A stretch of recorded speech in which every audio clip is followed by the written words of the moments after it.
What's up, everybody? It's your favorite podcast, Get a Bucket. I'm your host, Train, as usual. Hope you're all having a wonderful, wonderful day. I just wanted to make a quick couple of things, couple notes. So Vanessa Bryant, right? Like she won her court case that I talked about in my last episode. Funny enough, when I made the video, she posted the names of the defendants. And so I just wanted to give a quick shout out to that. Ironically enough, that's the exact date that she made the post. Go a picture deep on her Instagram page. Go pick that. I'll go read about that if you want to. Still the four names up there, the four defendants' names, which are, Joey Cruz, Rafael Mejia, Michael Russell, and Raul Versalles. So again, shout out to you, Vanessa, for doing your thing and showing the public what you're talking about. Then also we have the Asian hate crimes. Bro, can we please stop? Can we please stop the violence, man? Like the BLM movement is still in effect, but all lives still do matter. So let's not start hurting other people. And mind you, it's not like this hasn't been going on for a while, right? Like Asian communities are being mistreated because COVID originated supposedly in China. Got you, cool. We're going to affect the entire Asian community. That's not fair. I'm sorry. Like the whole Asian population did not come up together and say, let's create COVID. Okay. So let's not go that route, people. That's not helping anything. It's not creating a solution. It's more so causing. So can we please stop this? Because it's actually quite saddening. So I just wanted to state that real quick. Equality, peace. Let's just keep it fair, man. Like it's not doing anything for us. So like violence is not the answer unless you're in MMA or boxing. So, and speaking of boxing, quick shout out to the marvelous Marvin Hagler. He passed away recently, so I just want to give a quick shout out to him. A Hall of Fame boxing career. What was it? 62 wins, 3 losses, and 2 ties. That's crazy. And then 52 of those matches were knockouts, where he's knocking somebody else out. So that's a 77% win percentage. I'm sorry, knockout percentage. That's pretty impressive, bro. So again, I just want to give a quick shout out to my man Marvin Hagler. Remember seeing him on episode 227, and that made me actually look up a little bit more of him. So I did get a chance to see him a little bit more before he did pass. So again, rest in peace to the Marvin Hagler fan. Or to the Marvin Hagler and condolences to his family. But we know what time it is. We're gonna get started to the rest of the show, ladies and gentlemen. I just had to make those quick 3 points. But let's go ahead and get started with the games of the week.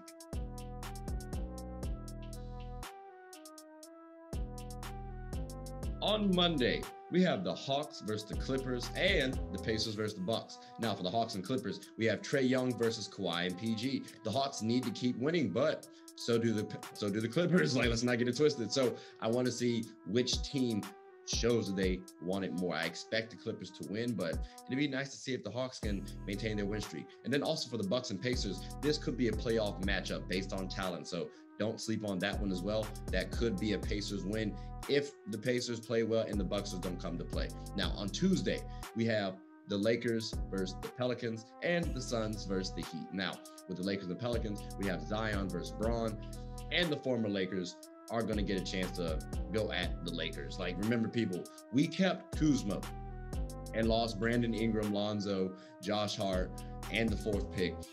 Granted, we got Anthony Davis back. Well, we got Anthony Davis, but still, these players on the Pelicans, they're looking to go back at them. So look forward to that game being pretty entertaining. And then also, D-Book versus Jimmy. And it's a good test for the Suns and the Heat. Like this could be a finals matchup if we're not careful. Like both teams have good leaders and they're well coached. So I would look to see this as a good matchup. Now on Wednesday, we have the Celtics versus the Bucks and the Nets versus the Jazz. This is the Celtics and Bucks. This is a mini rivalry. Okay, you have Giannis versus Tatum and Brown. This could be a first round matchup too. So don't sleep on this, and that would be quite entertaining. Now for the Nets and Jazz, if Harden plays, the Jazz can win against a contender. All right. But the Jazz are about 5-5 over the last 10 games, spanning from February 19th through March 16th. So they need to get on that win streak, and going up against this Nets team could be something for them. On Thursday, we have the 76ers versus the Lakers and the Heat versus the Blazers. Now, the 76ers and Lakers, this is a legitimate possible finals matchup. Ben versus Braun, the good measuring stick for Ben Simmons. And on top of that, you have Toby outperform Dennis Schroeder. Now, to be fair though, Braun will be out, so that does kind of cripple this a little bit, but still 76ers, Lakers, it should be at least somewhat entertaining still, because you still have Montrezl Harrell out there as well. Now, for the Heat and Blazers, you do have a good test for the Heat. Like, the Blazers do have CJ McCollum back. You do have Damian Lillard. Should be an interesting game. I look forward to seeing a lot of sparks flying between the Heat and the Blazers. Now, on Friday, we have the Hornets versus the Heat and the Pelicans versus the Nuggets. Now, you have for the Hornets and Heat, LaMelo Ball. He's going up against Jimmy Butler. I want to see how they actually do, meaning the Hornets. Can they actually get over the hump over someone like the Heat? If so, then this might be a legitimate playoff team for once for Charlotte, at least in a while. And then Pelicans versus Nuggets, Zion and BI versus Jokic and Murray. We've already seen this happen. The Pelicans actually won against the Nuggets, so let's see if the Nuggets get a little redemption game back. I think this is a possible duo, a rivalry going forward. On Saturday, we have the 76ers versus the Clippers and the Mavs versus the Pelicans. These are a possible finals matchup. You have beef with Kawhi and Simmons and Embiid. Remember that the finals when Kawhi was on Toronto. Yeah, I'm sure that still stings Embiid and Simmons. So there's a little rivalry going on there. And then for the Mavs and Pelicans, it's simple: Luka versus Zion, Porzingis versus BI. Those are the two duos going up against one another. Who's going to win your matchup? The Pelicans could win it. I'm not going to lie to you. They're gaining some traction. We'll find out, because the Mavs are trying to make it to the playoffs themselves. Now on Sunday, we have the Hornets versus the Suns and the Nuggets versus the Hawks. LaMelo Ball versus D-Book on the Hornets and Suns. Two young studs in the game. Great scorers, great playmakers. Good team around them. Who wins? I think the Suns more than likely will, but the Hornets might have a shot at it. And then Nuggets and Hawks, is going to be Jokic versus Trae Young. Who's the better passer? Who's the better scorer? Who's the better leader? Jokic is in the MVP race, and Trae Young, I personally think, got snubbed from the All-Star team. Let's see who actually wins this game, because again, both teams need it as they're in the playoff hunt, and they're not out of the realm of falling out of the playoff hunt. So again, ladies and gentlemen, those are my games of the week. Hope you all enjoy them, and hope you all enjoyed my games of the week.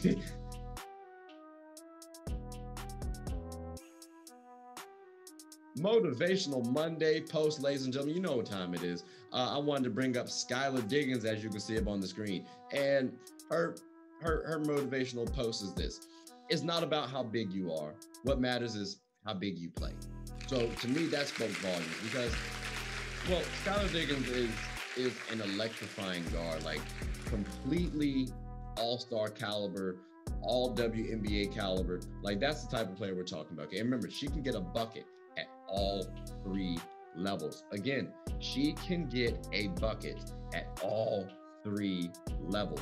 But the thing about her the most that I love, her drive, her work, like her work ethic, her tenacity. Like, Skylar is no scrub out there at all, people. So again, when I tell you that I saw this post and I saw this, and I'm like, I have to make this. Again, she is a good finisher. She can score at all three levels, and she's an all-star or all WNBA caliber player, and she's only 5'9". I had to say that part for last, because again, it's not about how big you are. What matters is how big you play.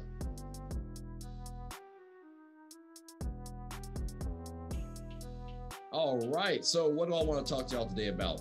Well, we had a couple of NBA trades that have happened. We have a couple of NBA trades that might occur, a couple of buyouts that might happen. You know, I wanted to bring up a couple just to talk about, just a little bit. You know what I'm talking about? So PJ Tucker actually was traded from the Rockets to the Bucks, and now people are saying, oh, well, the Bucks are contenders.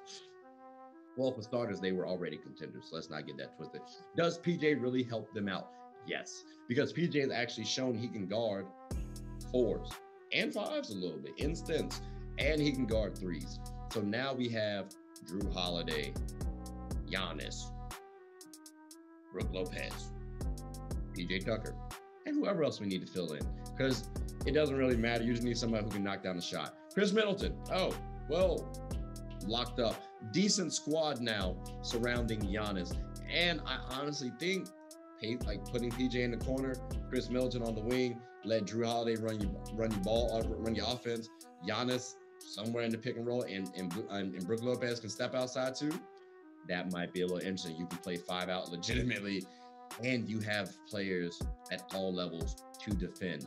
This does make the Bucks a little bit more interesting, and I like it for them. On the Houston side, I mean, they could have gotten a little bit better personally, but you got to do right by PJ. I personally believe that's what happened. So it is what it is. Shout out to you, PJ. Now, who else do I want to talk about? Victor Oladipo.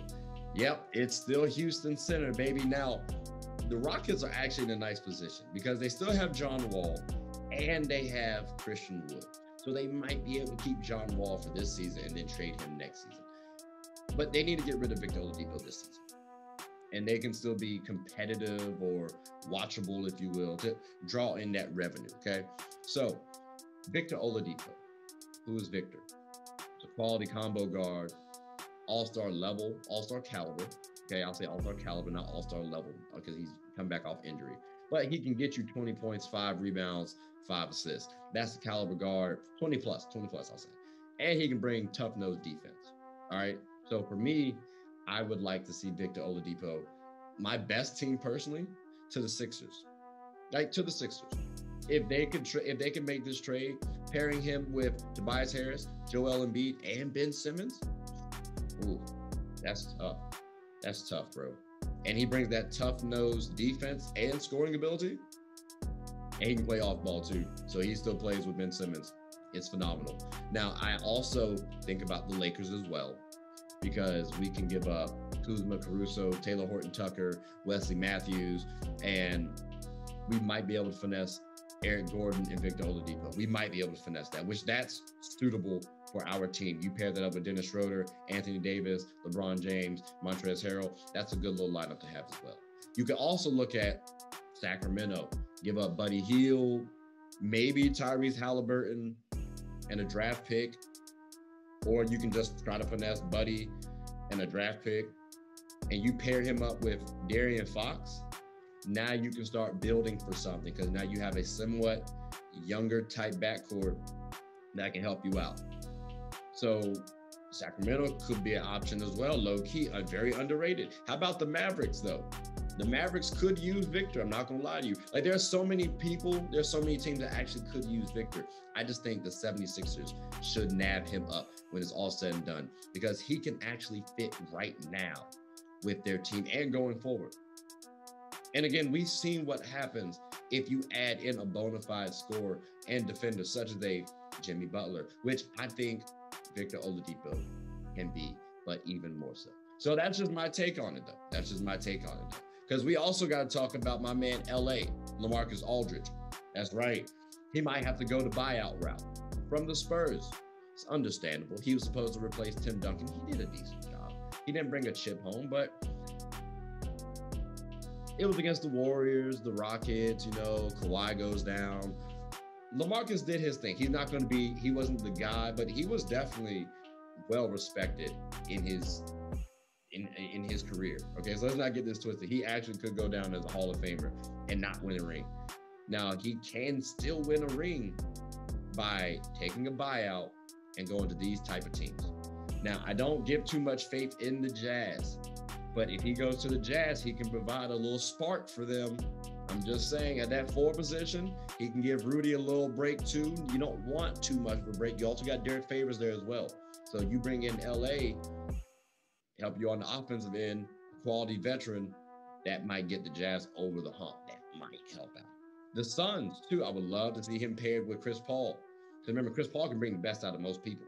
So pairing him with Chris Paul, you still have DeAndre Ayton there. D Book's still your man. Mikal Bridges is evolving. You don't need a lot out of LaMarcus Aldridge, so he fits. And they can still use some depth at the power forward position. How about the Pelicans? Because again, he's a stretch 4.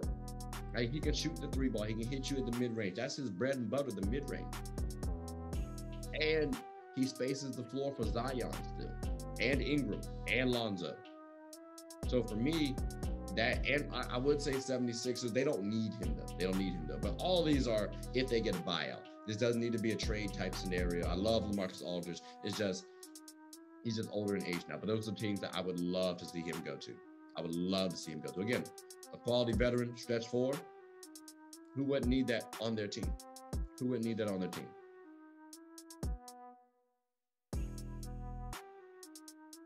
All right, so we got start, bench, and cut. You know what time it is, ladies and gentlemen. This is Trivia Tuesdays, and I want to ask you all, who would you start, bench, and cut? Usually these are players. But I have teams for you. So as you see on the screen, we have the Houston Comets, the Minnesota Lynx, and the Seattle Storm. Now, it's funny because when I look at these 3 organizations, right, I kind of compare these 3 organizations to these 3 players. So the Storm, I look at as LeBron James. The Lynx, I look at as like a Kobe Bryant. And then the Comets, I look at as like an MJ. Because, well, the Comets won 4 chips in a row. And then after that, they like kind of faded off. You know what I'm saying? And like MJ, he won 6 in a row and then retires. Well, then the Lynx, well, they win 4 in 6 years, going 5, going to 5.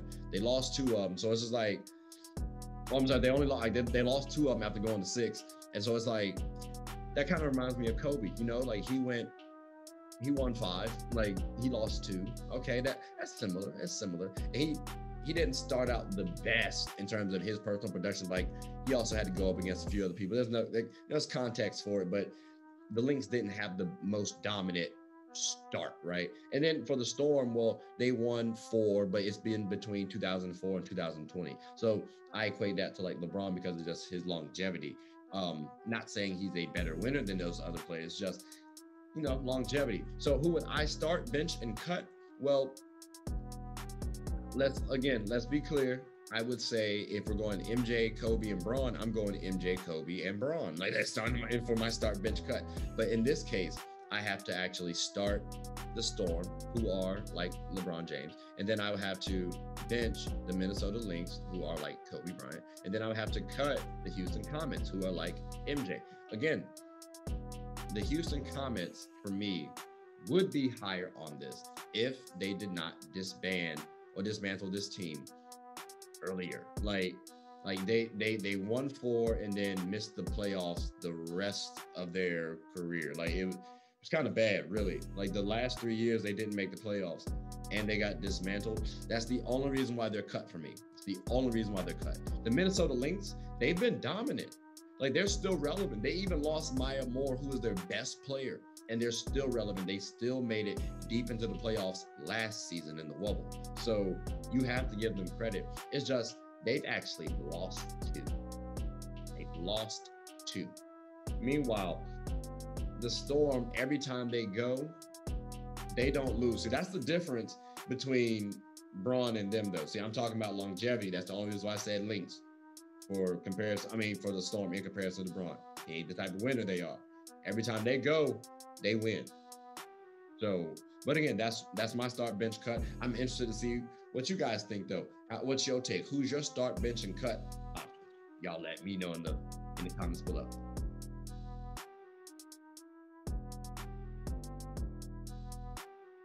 Wacky Wednesday, ladies and gentlemen. What do I want to talk about? Well, it's March Madness time.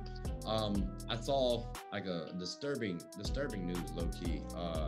Think we may have to get a GoFundMe for my man Reggie Miller. We might have to get a GoFundMe for Reggie Miller, man, because he's living in Wendy's, bro. I don't know if y'all know this, man. Like, look, just peep my man real fast, bro. Reggie, let me in. I made the wrong choice. We really gonna go through this? Stop, Reggie, stop. Y'all see what I'm talking about? It's a daggone shame. Like, one didn't save his money probably. At least he was able to find a place. And they got breakfast too, so ate lunch and dinner. He wouldn't even help Kenny out. Like, come on, bro. Like, Kenny, for starters, was that a McDonald's bag, bro? You can't. We don't go to McDonald's. All right, like, I'm okay with Wendy's because I get a number 6 and number 7, large fry, strawberry lemonade, mix it with a little bit of Sprite. As y'all can see, I have a regular. So I'm okay with Wendy's. I'm okay with Wendy's. He brought a McDonald's bag and it was like, my bad. Let me in still. Just drop the bag off and you can get let in. Come on, champ. Like, we don't do McDonald's at all, bro. At all. Like, you have, kids might be watching the show. We'll talk about it later. Hit me in off time. I want to know the rest of that. Hit me in the off time.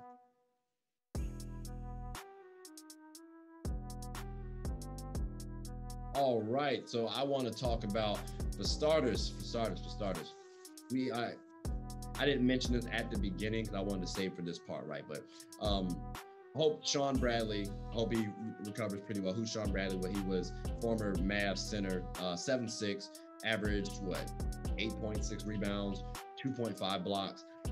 I jokingly say he was trash, but like you also got to put stuff into context too. Like, the man was decent actually, like from an NBA career standpoint. So, you know, I just want to give my thoughts and prayers and respect to Bradley family. Hope you do recover well. He is considered to be paralyzed. I don't know too much out of that from the reports that I saw. I just know he was hit by a car. He was on a bike. I don't know how you miss someone 7'6", bro. Like, I don't know how you miss someone 7'6". People, if you're driving, pay more attention, please. Please just pay more attention. That's my, you know, public service announcement. Just keep your eyes open. Anyways, just keeping that same, you know, theme going. NBA injuries. We have a couple notable ones too, like a couple of the stars. So we have LeBron James, and this one's kind of fresh too. Like, it's a high ankle sprain. Woo! I'm dealing with an ankle sprain right now, bro. And it happened 2 weeks ago. About a week ago. Like, seriously, no, like really, like 2 weeks ago. And I'm still dealing with it. I can still get a bucket now. Don't get it twisted. But I'm still dealing with it. I feel it when I'm walking or even when I'm playing. So the fact that this joint is fresh, and this man is 36 years old, granted, probably still in better shape than me. Just my joints might be a little better than his. Like, they could be. I'm younger. I'm 28. He's 36. Like, and the fact that this happened, I was going to talk about Anthony Davis and why having him out is actually good for us. These two injuries still might be good for us, low key, because realistically, playing without them is going to force our team to actually step up. Again, step up. Because we've been slouching. We've been slouching a little bit. Like, we could be number one. Granted, yes, the Jazz had a hot start. Yes, the Suns have been phenomenal. Yes, the Clippers, I don't think they'd be number one. We have a chance to be number one, and we didn't. Whether you can say that was injury or whatever the case may be, I think we have not played to our potential still. So these two players out, Anthony Davis and LeBron James, and they'll be out for like some weeks too, bro. So when we're not having them in the lineup, we better be producing, and we still better be dominating against the non-contenders. So like the Golden State Warriors, they're a competitive team now. Like, we should be in a close game. But if we're going up against OKC, we should be winning by 10 to 15. Like, no lie. Sorry. Good young squad. We should just be beating them. They can get a game in, but that's what I'm expecting. So I think these two injuries should be good for us going forward, because now we won't have to rely on Braun and AD as much, which means we can preserve their full game readiness for the finals, which is what the Nets are going to be doing with KD. Because I don't know if y'all realize this or not too, but Kevin Durant ain't played in a minute. He's part of the reason why I stopped playing fantasy basketball. I'm just keeping a whole buck with y'all. I knew when I had Kevin Durant on my squad, I was going to get about 30 points, 8 rebounds, and somewhere between 5 to 7 assists. I just knew that with some steals and blocks in there in between. And he can't come back because he's injured. Whether it's a hamstring injury, COVID related, whatever the case may be, I'm worried. I am actually worried. And honestly, I'm a little bit worried about the AD one and the KD one, just to keep it a whole buck with y'all. Because again, AD's been out for a while and he's injury prone. KD's been out for a while and he already missed a year to 2 years. Already missed it. So I'm a little bit torn from those two. I like it from a Lakers standpoint, but then I don't like it from an AD and KD standpoint. Like, if they come back and injure something for a career, bro, like, they're kind of lanky and tall too now. And if this is a reoccurring thing for KD, like let's say he's now just injury prone for the rest of his career, that's tough. That's gonna hurt his legacy. I hope that don't happen to the man. I really, truly don't. So we gotta note that. And then also we have Joel Embiid. Like, bro, this is actually going to be good for the Sixers team. No lie. I have a homeboy, diehard Sixers fan, and we like disagree on a couple things in regards to Sixers. Like, Joel Embiid is their best player right now. Ben Simmons should be shooting the ball a little bit more, but it's another story for another day. Y'all will hear that discussion probably at some point in time. Anyways, having Joel Embiid off the court means that, okay, with Tobias Harris, who I think can play well, as y'all heard on my interview with my cousins, the Jacksons, I think he can step up a little bit. Ben Simmons can be a star in this league, and you can make the argument he is one. But playing without Joel Embiid means other players need to step up, and you have Doc Rivers as your head coach. So I think they can all get this done. All these teams can actually play without their primetime players and still manage. Like, the Nets can still manage without KD, as they've been showing. Like, they won like 12 games in a row. Like, come on, bro. Like, the Sixers will be fine without Joel Embiid for about 2 to 4 weeks, I think, because I think that's the recovery time frame for like a bone bruise, if I'm not mistaken. I'm not a doctor. That's just research I did. And then an ankle sprain, bro, that's tough, because like I tweaked mine. Like, I was able to still walk off the court. And again, this is 2 weeks ago, and I'm 28. Braun's in better shape than me, but mine is still a little hurt, so I got to see what he does.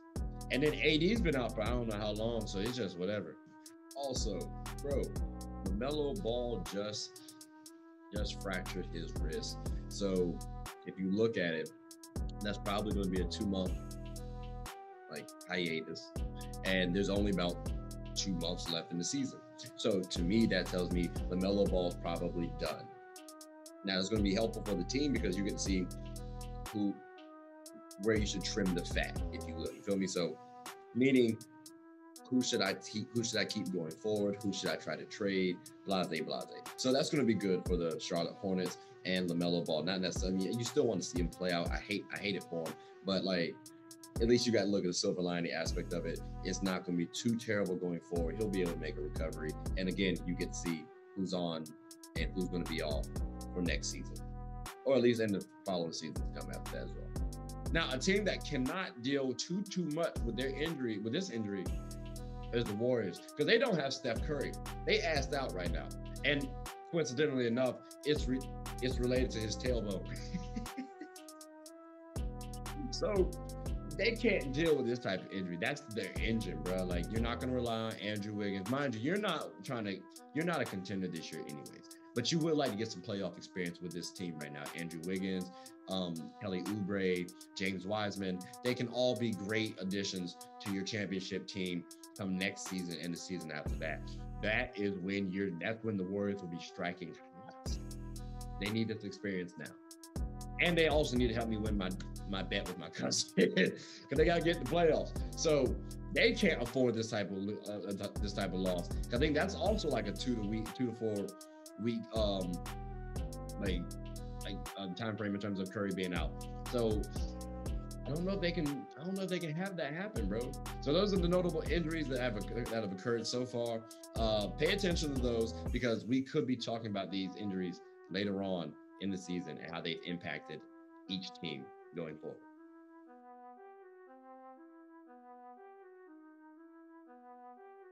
All right, Throwback Thursday, ladies and gentlemen. This is low-key becoming one of my favorite ones, like, no lie. Because on this day, we had 2 10-shot blocks, 10-game blocks. You know what I'm saying? Like, one person had 10 blocks in one game. 2 different players, though. 2 different days. 2 different years, but the same day. DK Mutombo, Andre Kirilenko. Ooh, that rhymed. That boy's about to be a rapper. But no, it's on March 25th. So, and mind you, DK's happened, Mutombo, it sounds better to say Mutombo. Mutombo's happened in 1993, and then Kirilenko's happened in 2006. But Mutombo's was against the Warriors, and then Kirilenko's was against the Kings. Now, there have been other players who have actually gotten 10 blocks after that. But again, the fact that this happened on the same day, not the same year, but still the same day, pretty impressive. I just want to give a quick throwback. Shout out to Mutombo. Shout out to Kirilenko. Kirilenko was a low-key underrated defender, bro. It's like people forget about Kirilenko, man. Like I had to show these players some love. I had to show these players some love.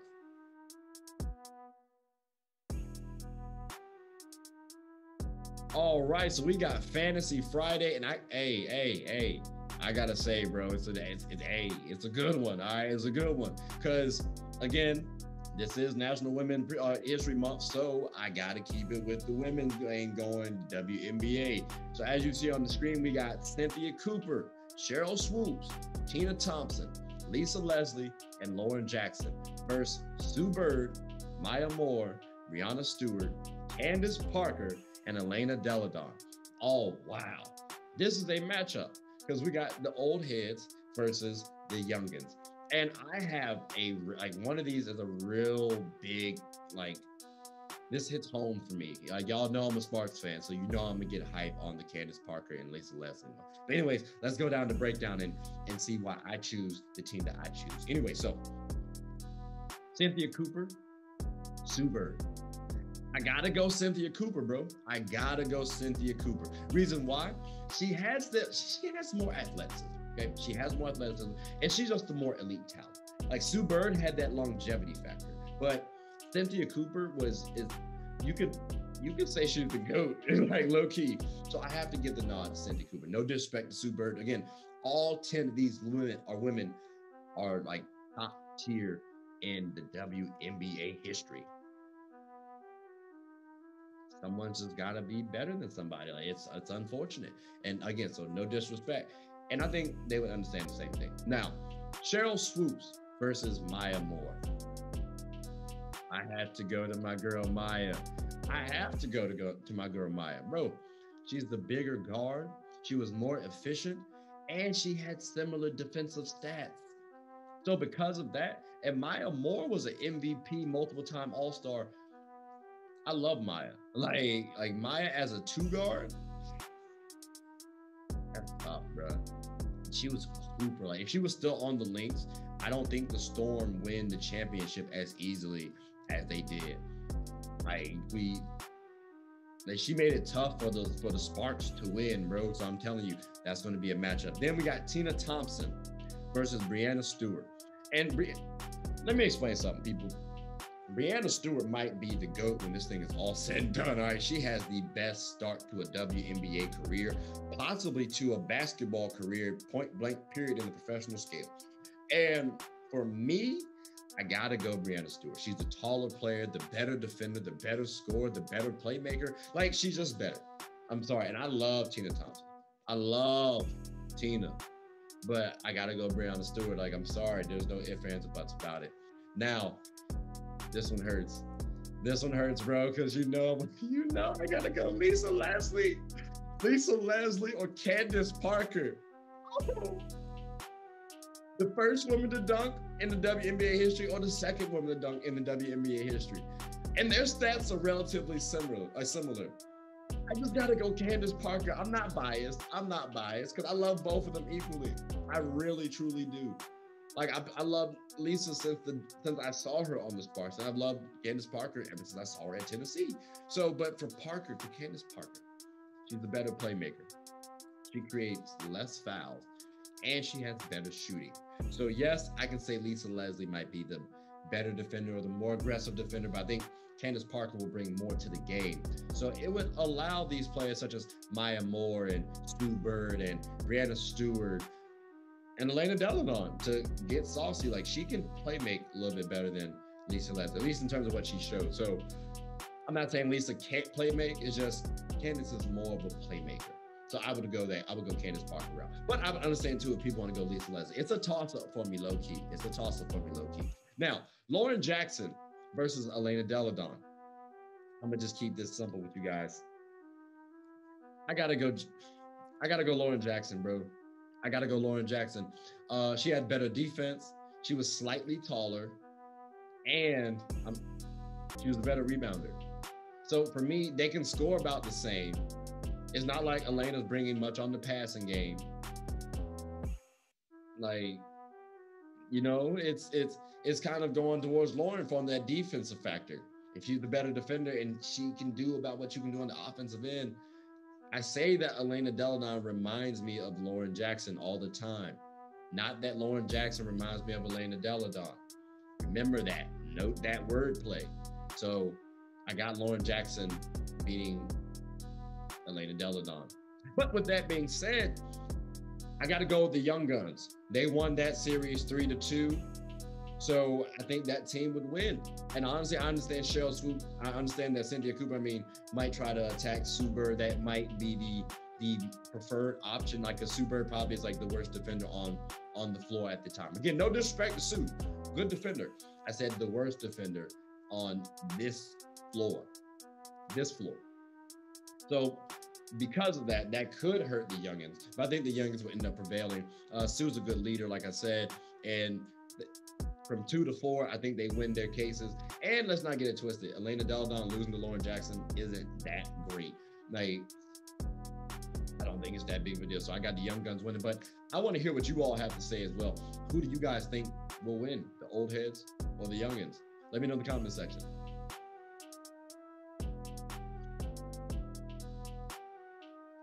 All right, so I had the NCAA overall update. All right, now the women's update will be next week because I just wanted to have a little bit more content to talk about. Plus, I need to prep myself just a little bit more.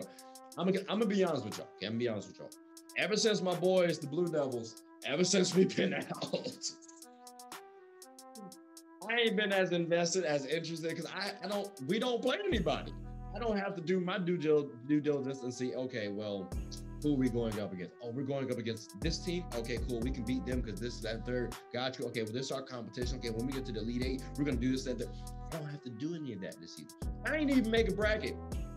I didn't care to. It just didn't matter because there were so many factors this season that are outside of your control. Normally, there are injuries that can occur. Maybe a player doesn't have their grade situated, right? Maybe they get kicked off the team for whatever. Like, that stuff, that's part of the game. COVID, I'm kind of frustrated. Like, I'm not the biggest fan. I'm gonna be honest with you. Like I've stated before, it's an issue. Like, if I'm an NCAA birth team already prior to the conference tournament starting, my team's not playing. I would rather us forfeit the conference tournament because no one really cares about that as much as winning the national championship. Like, what would you rather say? Oh, I have 2 national championships, or I have 12 conference championships. I'd rather take the 2 national championships. I really would. I really, truly would. That means out of everybody, you beat everybody, not just your team, not just the typical teams you play against. So if I'm an NCAA birth team, we're getting ready for the NCAA tournament team, tournament time. Okay, but no conference team. For example, if I catch COVID in the NCAA tournament, I'd be pissed. I can accept that though. Like, that just happened with Oregon and VCU, where VCU had multiple cases. So now Oregon gets to dance their way on to the next round and not have to break a sweat.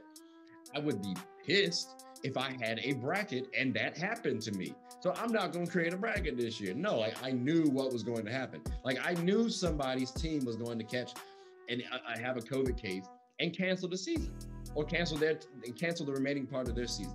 Which, again, people, these kids work so hard and they're so diligent and dedicated. To lose it like that, that sucks. Like, I halfway wish we could do 7-day breaks in between each round. Because now you have to give these kids a fighting chance, bro. Like, you have to keep them ISO for 7 days and see what happens. Like, I hate it for them. Bro, can we give a shout out to Oral Roberts for the second number 15 seed to reach the Sweet 16? That's crazy. Like, that's crazy. So I just wanted to give a quick shout out to them because in the year of a pandemic, they are thriving. I got to give them credit. And don't think two people. I'm not going to talk about my disappointment in Ayo Dosunmu. Please don't think I won't talk about that, because you're the best player on your team. I understand this might have came left field, but it's necessary. It's very necessary because AU is their best player on their team. All right. And when I say their best player, I mean this man was actually averaging a triple-double. Or at least came close, like relatively close, especially in the college game, right? Because he had 21 points, 7 rebounds, and 5 assists. Now, someone doing that, shooting on 49% from the field, 38% from the three-point line. All right, 78, 79% from the free throw line. That's okay. It could be better. But someone like that, you would think would do more than just put up 9 points. On 4 of 10 shooting. Oh, and had 6 turnovers. That's trash. That's trash. And I was comparing you to Jalen Suggs. No. There's no bad game. I understand he's young, this, that, and third happened. Like, cool. He's a junior. He's a junior. Let's not do that. I'm not going to give him any excuses. So again, people, I was not going to go without saying, AU, you got to do better, bro. You have to. And that was completely trash on your part. I just want to let you know that. But maybe someone else is going to give you some love, going to give you better, is going to give you some more credit. Just won't be for me, champ. I'm sorry. But, you know, who am I? It is what it is to you. But I want to hear your thoughts as well. Should we judge AU harshly for that 9 points on 4 of 10 attempt? Your team lose by double digits and you give up 6 turnovers. You were 3 turnovers away from your point at I want to hear what y'all thoughts are. And then I want to hear y'all thoughts about the COVID situation as well. What's your take on it? Like, do you guys like it? So what made you guys do the actual bracket? Like, why were you so invested? Because again, any team can get knocked out and mess up your bracket, and they didn't necessarily lose. It was just COVID. That's VCU. But like I said, I want to hear your thoughts below. So just let me know. Just let me know.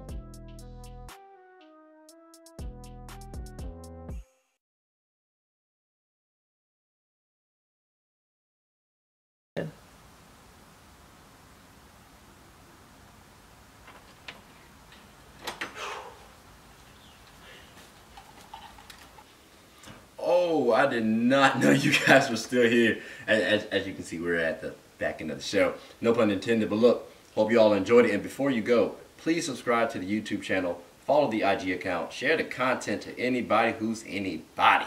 And most importantly, leave your thoughts and comments below. But I gotta go back and play Buddy in 2K, so let me unmute him real quick. Excuse me.